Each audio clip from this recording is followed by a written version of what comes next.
की अगर बात करूं तो इस वर्ष के जो राजा मंगल थे, जो मेष राशि के मालिक हैं, तो ये इस वक्त वो बहुत खराब स्थिति में चल रहे हैं। तो मेष राशि वालों को दिक्कत क्या है, इनको चोट आदि, क्रोध, इनमें इन्होंने रिश्तों को खराब किया, या इनको चोट आदि होके कोई ना कोई चोट लगी, या इनके पैसे खराब हो, या खून संबंधी इनको कोई बीमारी हुई, तो या इनको जीवन में बहुत सी प्रॉब्लम आई इनकी लाइफ में। तो ये क्या कर सकते हैं, अगर आप अनार का जूस 1 गिलास ले लें और उसमें नमक ना डलवाएं और भगवान शिवलिंग के ऊपर अर्पण करें, तो आपका मंगल इतना अच्छा हो जाएगा कि आपको बहुत से अच्छे इसके फल मिलने शुरू हो जाएंगे।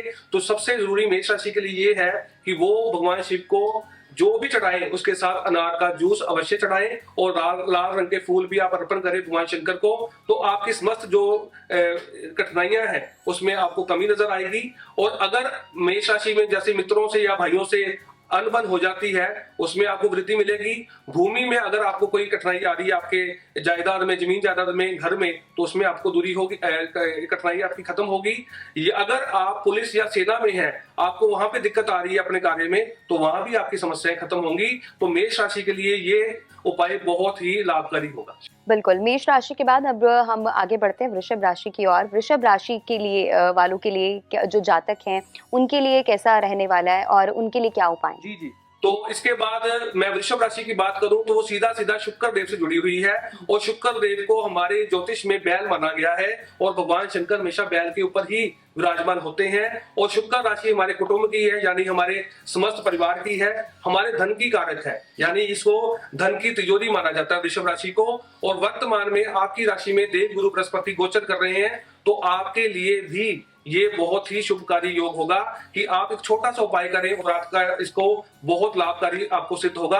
आप मीठा दही अवश्य चढ़ाएं भगवान शिव पर, तो ये करना आपके लिए बहुत ही ज्यादा लाभकारी होगा। सफेद चंदन शिवलिंग को अर्पण करें और साथ में मिश्री अर्पण करें, तो आप देखेंगे कि आपके जीवन में मिठास आ गई, ये सारी चीजें उनके ऊपर चढ़ाने से, और आपका जीवन दुखों से दूर हुआ।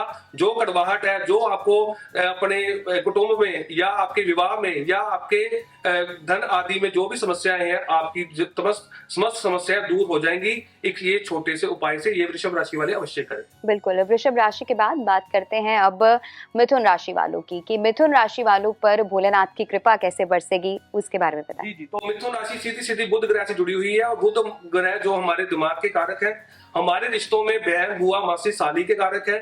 तो ये सीधा हमारे दिमाग से जुड़े हैं, हमारी बुद्धि से ही कलम चलती है, और कलम से ही हम बड़े बड़े कार्य कर पाते हैं। अगर बुद्धि खराब हुई और कलम से कोई भी आपका ऐसा लिख दिया आपने जिससे आपको नुकसान हो सकता है, तो मिथुन राशि वाले इस दिन क्या कर सकते हैं, हरे रंग की मूंग दाल आप चढ़ाएं भगवान शिव पर। ये करने से बहुत अच्छा होगा। पान के पत्ते, छोटी इलायची, ये करना आपके लिए बहुत लाभकारी होगा। आपका बुद्ध इतना प्रबल होगा कि आपके सारे काम बनने शुरू होंगे।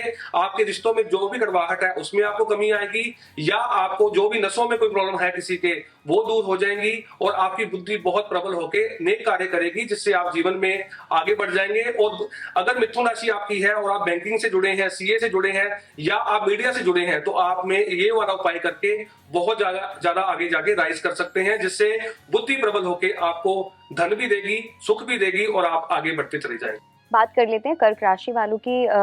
आशु जी, उन पर जो है वो शनि की ढैया जो है वो यहाँ पर चल रही है, तो ऐसे में उनके लिए खास क्या उपाय है? तो मैं सुविधा जी बताना चाहूंगा कि जो कर्क राशि वो सीधी चंद्रमा की कारक है, और चंद्रमा भगवान शिव ने स्थापित कर रखे हैं अपने मस्तक पर।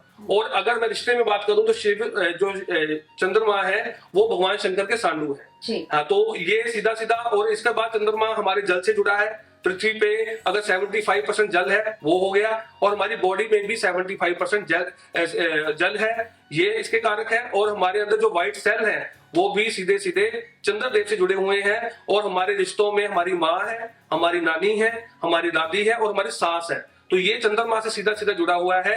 अगर जिसकी कर्क राशि हो, अगर वो इन रिश्तों से अपनी खराबी कर ले या इन रिश्तों का अपमान कर ले, तो शनि का ढैया आपके ऊपर चल रहा है। तो शनि आपको बहुत ज्यादा पीड़ा देते हैं, क्योंकि शनि उन व्यक्तियों के शत्रु बन जाते हैं जो अपनी माँ का अपमान करते हैं या माँ जैसी औरत का अपमान कर देते हैं। तो कर्क राशि वाले ये भली भांति जानते होंगे कि पिछले 2 वर्षों से आपके ऊपर ये शनि का ढैया चल रहा है, और आप कैसी स्थिति से गुजरे हैं ये आप ही जानते हैं। लेकिन शनि, अगर आप एक छोटा सा उपाय कल करते हैं तो शनि आपके ऊपर मेहरबान होंगे, और आने वाला वर्ष जब आपका 30 मार्च से शुरू होगा, शनि का ढैया खत्म होगा, तो आपके लिए काफी चीजें खुद ब खुद खुल जाएंगी। तो आप एक काम जरूर करें कि आप पंचामृत शिवलिंग के ऊपर जरूर चढ़ाएं, जिसमें आप दूध, जल, दही, देसी घी और उसमें आप शहद मिला के पंचामृत बना लें और शिवलिंग जी को अर्पण करें, तो आपकी सारी मनोकामनाएं पूर्ण होंगी। आप चावल अर्पण करें, इससे बहुत अच्छी चीजें होंगी। आप खीर का भोग लगाएं भगवान शिव को। तो ये चीजें आप करने से आप देखेंगे कि आपके ऊपर कितनी कृपा हुई और चंद्रमा के जितने दोष हैं आपके दूर होंगे और आपको भगवान शिव के परिवार का आशीर्वाद तो मिलेगा और आपके रिश्ते जो खराब हैं उनमें भी स्थिति ठीक होगी और आपकी मनोकामनाएं पूर्ण होनी शुरू